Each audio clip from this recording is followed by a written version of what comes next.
Okay. Okay. Okay. Yeah! Durgaprasad గారు. ఇందాకేదో మీరు మాట్లాడన్నారు. React అవ్వండి. అంటే ఇక్కడ లైవ్ రామారావు లోనే గారు మనకు లాస్ట్ మినిట్‌లో యాడ్ అయ్యారు యాక్చువల్‌గా.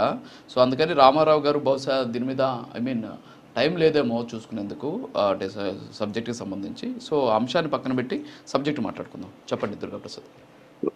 రాజుగారు, ఇప్పుడు మీరు లైవ్ లో బిల్లు ఎట్లా వచ్చాయి, 2022 సంబంధించినటువంటి రూ. 189 నేను కట్టాను, నా బిల్లులోనే ఉందని చెప్పి లైవ్ లో చూపించారు. ఇదేమో అబద్ధం కాదు, ఆ రికార్డు చూపించారు. ఇప్పుడు అది చూపించినాక కూడా రామారావు గారు ప్రభుత్వం ఎన్డీఏ వచ్చిన తర్వాత పెంచుతానంటే ప్రజలు చూస్తున్నారు. అంటే మనం కూడా మాట్లాడేటప్పుడు కొంత నిబద్ధత ఉండాలి. ఎంతవరకు మాట్లాడగలం అంటే, నిజంగానే రాజుగారు ఆ స్లిప్ తీసి రేట్ ఏ విధంగా ఎప్పుడు పెరిగింది, మళ్ళా గత సంవత్సరం ఉన్నటువంటి రూ. 5 ఇప్పుడు ఈ నెలలో పెరిగిందని, ఇట్లాంటి పెరుగుడు రేపు రాబోయే రోజుల్లో లేదని రాజుగారు చాలా క్లియర్ గా చెప్పారు. కాబట్టి ఏదైనా సరే మనం ఒకటి ప్రజల్లోకి తీసుకుపోయేటప్పుడు ఒక నిబద్ధత ఉండాలి. ఇప్పుడు ఆ విద్యుత్ దాని గురించి నేను పీపీఏలు రద్దు చేస్తే ఏం జరిగిందండి? అంతర్జాతీయ బిడ్డింగ్ చాలా డ్యామేజ్ అయిపోయింది. అంతర్జాతీయ సంస్థలు కేంద్ర ప్రభుత్వంతో లెటర్ రాశారు వాళ్ళు, మేము మీ దేశంలో పెట్టుబడులు పెట్టాలా పెట్టొద్దా అని. నేను అనేది ఏంటంటే, పీపీఏలు ఉన్నదాన్ని ఎప్పుడైతే అగ్రిమెంట్ అయిందాన్ని గతంలో మీరు తీసుకునేటువంటి 10,000 కోట్ల మెగావాట్లు ఉచితంగా, అంటే ఆంధ్రప్రదేశ్ రాష్ట్ర ప్రజల మీద ఎంత భారం పడ్డదండి అది. మీ చేతగాంతనం వల్ల, మీ అడ్మినిస్ట్రేషన్ లోపం వల్ల, ఆ పవర్ తీసుకోకపోవడం వల్ల అంత జరిగింది. ఇవాళ సమీక్ష చేసుకోవచ్చు. పీపీఏలు సమీక్ష, రేట్లు అప్ అండ్ డౌన్ ఉన్నప్పుడు సమీక్ష చేసుకోకుండా పూర్తిగా రద్దు చేయండి అనే ఒక మాట ఏదైతే పదం వాడారో, అది రాష్ట్రానికి కూడా చాలా నష్టం జరిగింది. రాష్ట్రానికే కాదు, దేశానికి కూడా నష్టం జరిగింది. కేంద్ర ప్రభుత్వం ఆ రోజుల్లో ఇన్వాల్వ్ అయ్యి ఒక లెటర్ కూడా పంపారు. కేంద్ర విద్యుత్ శాఖ మంత్రి ఒక లెటర్ కూడా పంపాడు ముఖ్యమంత్రికి, వైసీపీ ప్రభుత్వానికి. ఏంటి ఇట్లా చేస్తున్నారు, అంతర్జాతీయ లెవెల్లో బిడ్డింగ్స్ చాలా కష్టమైంది మనకి ఇట్లా చేయడానికి. అందుకని కేంద్ర ప్రభుత్వం ఒక చట్టం కూడా తీసుకొచ్చింది, ఈ వీరి మహానుభావుడు జగన్మోహన్ రెడ్డి గారి వల్లే. గత ప్రభుత్వాలు కానీ అంతర్జాతీయంగా ఒప్పందాలు అయితే వాటిని సమీక్ష రద్దు చేయడానికి వీల్లేదు, ఎందుకంటే కోర్టుకు పోయారు వాళ్ళు, ఆటోమేటిక్ వాళ్ళకి రైట్స్ ఉన్నాయి. ఇవన్నీ తెలియకుండా, అంటే ది లేక్ ఆఫ్ అడ్మినిస్ట్రేషన్ ఇదనమాట. అడ్మినిస్ట్రేషన్ చేసే అటువంటి శక్తి సామర్థ్యం లేక ఇవన్నీ జరిగాయి. రెండోది, పవర్లో కనీసం నాకు తెలిసి ముఖ్యమంత్రి గారు రివ్యూ చేసిన దాఖలాలు లేవండి. గత 5 ఏళ్లలో కూడా పవర్ గురించి రివ్యూలు ఎక్కడైనా జరిగిందనేది లేనే లేదు.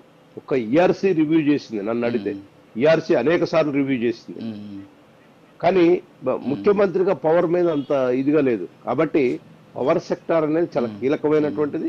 ఇవాళ ఎన్డీఏ ఇచ్చినటువంటి హామీ ప్రకారం ప్రజల మీద భారం పడకుండా చూస్తుంది. ఇది ఏదైతే 10,000 కోట్ల చిల్లర ఉందో ఇది ప్రభుత్వమే భరిస్తా ఉంది. రేపు ప్రజలు ఎవరు భరించాల్సిన అవసరం లేదు. విద్యుత్ ఇప్పుడు రవికిరణ్ గారు చెప్పినట్టు సోలార్ ఎనర్జీ వస్తుంది. ఇప్పుడు ప్రతి గ్రామంలో కానీ లేకపోతే మండల యూనిట్ గా కానీ ఎక్కడన్నా ఉన్నప్పుడు ఇళ్ల మీద పెట్టుకొని కూడా వాటిని గ్రిడ్కి ఇస్తే మళ్ళీ డబ్బులు వచ్చాయి. అంటే వాళ్ళు వాడుకునేది కాకుండా మన సంపాదన కూడా ఎట్లా సృష్టి చేయాలనేది ఆలోచిస్తుంది ప్రభుత్వం. కాబట్టి రాబోయే రోజుల్లో మంచి అవకాశం ఉంది. డెఫినెట్ గా నాకు ఏమాత్రం డౌట్ లేదు, ఎన్డీఏ అధికారంలో ఉన్నప్పుడే సర్ప్లస్ లోకి వెళ్ళిపోతుంది. డెఫినెట్ గా ఆ రాష్ట్రంలో విద్యుత్ శాఖని ప్రక్షాళన చేసి మొత్తం డిస్ట్రిబ్యూషన్ లాసెస్ కూడా ఆల్మోస్ట్ ఆల్ 80%, 70% ఇప్పుడు కమ్యూనిస్ట్కి వచ్చింది. ఇంకా కొంత ఉంది, దాన్ని కూడా చేస్తున్నారు. డెఫినెట్ గా వస్తుంది. నేను అడిగేది ఏంటంటే, ఇప్పుడు ఇసుక గురించి చెప్పారు. ఎస్, ఇసుక ఏం జరిగింది, పేదవాళ్ళు ఎవరైనా ట్రాక్టర్ తీసుకొని వస్తే ఇచ్చేస్తున్నారు. కానీ ఎవరికి 1,300, 1,200 అంటే కొన్ని కంపెనీలు వాళ్ళు కన్స్ట్రక్షన్స్ కి గవర్నమెంట్ నుంచి తీసేసుకున్నారు. గతంలో మీరు ఏదైనా అన్ని ఆగిపోయినాయండి, కట్టడాలన్నీ ఆగిపోయినాయి, గవర్నమెంట్ కి సంబంధించిన ఆఫీసులు కూడా ఆగిపోయినాయి కొన్ని చోట్ల. వాటికి వాళ్ళు ఎవరైతే కాంట్రాక్టర్స్ ఉన్నారో వాళ్ళు మినిమం వేజ్ ఉంటుంది అక్కడ, లోడింగ్ అన్లోడింగ్ అని. అవి నేను ఛాలెంజ్ చేస్తున్నా, మీరు రండి, నేను క్వారీలు కనీసం 2-3 క్వారీలకు పోయి వచ్చినాను గతంలో. ఈ టాపిక్ వస్తుంటేనే ఇట్లనే డిబేట్, వేరే టీవీలో డిబేట్ పోతుంటే నేను పోయి వచ్చాను పర్సనల్ గా. ఎక్కడ ఏ క్వారీ దగ్గర కూడా అసలు ఇసుక అనేది గురించి పేదవాళ్ళని ఎవరిని అడిగినా, గ్రామాల్లో అడిగినా చెప్తారండి, ఇవాళ ఇసుకే ఉందండి బంగారులాగా తెచ్చుకుంటున్నాం మేమని. ఎందుకు ఈ మీడియాలో కూర్చొని తప్పుడు ప్రచారం? ఇమీడియట్లీ గా ఇసుక అమ్ముతున్నారు, ఇసుక చేసేస్తున్నారు. రామారావు గారు వద్దండి, ఇప్పటికే ప్రజలు ఒక నిర్ణయాత్మకమైనటువంటి శక్తి వాళ్ళ తరఫున మాట్లాడండి. ఇప్పుడు మీరు ఇచ్చిన హామీలు ఏమైనా కావాలంటే అవి అడగండి, కానీ ఫాల్స్ ఎలిగేషన్స్. ఒక నిమిషం రెడీ చేసుకోండి రామారావు గారు, మీ దగ్గర ఉన్న వాయిస్ రెడీ చేయండి, వినిపించండి ఒకసారి. ఏంటో వాయిస్ సార్ మాట్లాడండి, మీరు మాట్లాడండి దుర్గాప్రసాద్ గారు. సార్ ఇప్పుడు వాళ్ళు మీడియాలో కూర్చొని తప్పుడు ప్రచారం చేయొద్దండి. ఏదో మనం మాట్లాడితే వెళ్ళిపోద్ది కదంటే ప్రజలు చూస్తున్నారు కదా. మీరు నిజంగా ఇవాళ ఇసుక రవాణాలు జరుగుతున్నాయి, ఇసుక దోపిడీ జరుగుతుందంటే ప్రజలకు తెలుస్తుంది కదా ఆటోమేటిక్ గా. ఆ ఊళ్ళో, ఆ గ్రామంలో, ఆ మండలంలో, ఆ నియోజకవర్గంలో, ఆ జిల్లాలో తెలుస్తుంది కదండి. ఉత్తరే మీడియా ముందుకు వచ్చి మేము ఇష్టానుసారంగా మాట్లాడతాం, ఏదో ఒక అభాండం మీదేస్తాం అంటే ప్రజలు నమ్మేటట్లేదు. ప్రజలు ఇవాళ డెఫినెట్ గా రేపు రాబోయే రోజుల్లో స్థానిక సంస్థ ఎన్నికలు కూడా పెడుతున్నాం. వాళ్ళకు ముందు చూపుగా చెప్తున్నా, మీరు ఇట్లాంటి పనులు చేసుకుంటూ వస్తుంటే ఈ 11కి రివర్స్ అయిపోద్ది, మీ ఇష్టం మరి. ఎందుకంటే ప్రజల తరపున మీరు మాట్లాడండి, ప్రజల పక్షాన మాట్లాడండి. నిన్న ఏంది ముఖ్యమంత్రి గారు ఇప్పుడు వారు ఇసుకది ఎట్లయితే తెచ్చారో నేను కూడా ఒక అంశాన్ని తమ దృష్టికి తీసుకురావాలని. నిన్న మార్కెట్ యార్డ్, గుంటూరు మార్కెట్ యార్డ్కు పోయారు. మొన్న ఎలక్షన్ కోడ్ అమల్లో ఉంది. ఒక చీఫ్ మినిస్టర్ గా, మాజీ చీఫ్ మినిస్టర్ గా ఉన్నవాడు నీకు రూల్స్ అండ్ రెగ్యులేషన్స్ తెలుసు, కానీ ఏంది అరాచకంగా ప్రభుత్వాలు నడుస్తే లా తన కోర్సు తను చేస్తుంది, చట్టం తన పరిధిలో తను చేసుకుంటూ పోతుంది. కానీ ఇట్లాంటి అరాచకాలు కుదరదు. ఇంకా మీకు 11 మంది జనం ఇట్లా 11 మందిని ఇచ్చినా కూడా మీకు ఇంకా రాలేదు. మార్కెట్ ఇంటర్వెన్షన్ ఫండ్ పెట్టి ఆ రోజు 14-19 ముఖ్యమంత్రిగా ఉన్నప్పుడు కానీ ఇప్పుడు కానీ ఇవాళ మిర్చి రైతుల గురించే ప్రత్యేకంగా ఢిల్లీ పోయి ముఖ్యమంత్రి గారు, ఉప ముఖ్యమంత్రి గారు, పవన్ కళ్యాణ్ గారు మాట్లాడొచ్చారు. ఇది సాల్వ్ అవుతుంది.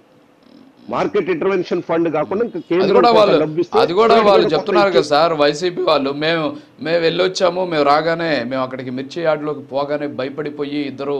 అదే కదండి ఇప్పుడు వాళ్ళు ప్రజలకు అందరికీ తెలుసండి, ప్రజా సమస్యల మీద చంద్రబాబు నాయుడు గారు కానీ, పవన్ కళ్యాణ్ గారు కానీ, అటు బీజేపీ వాళ్ళు కానీ ఏ విధంగా స్పందిస్తున్నారో తెలుసు.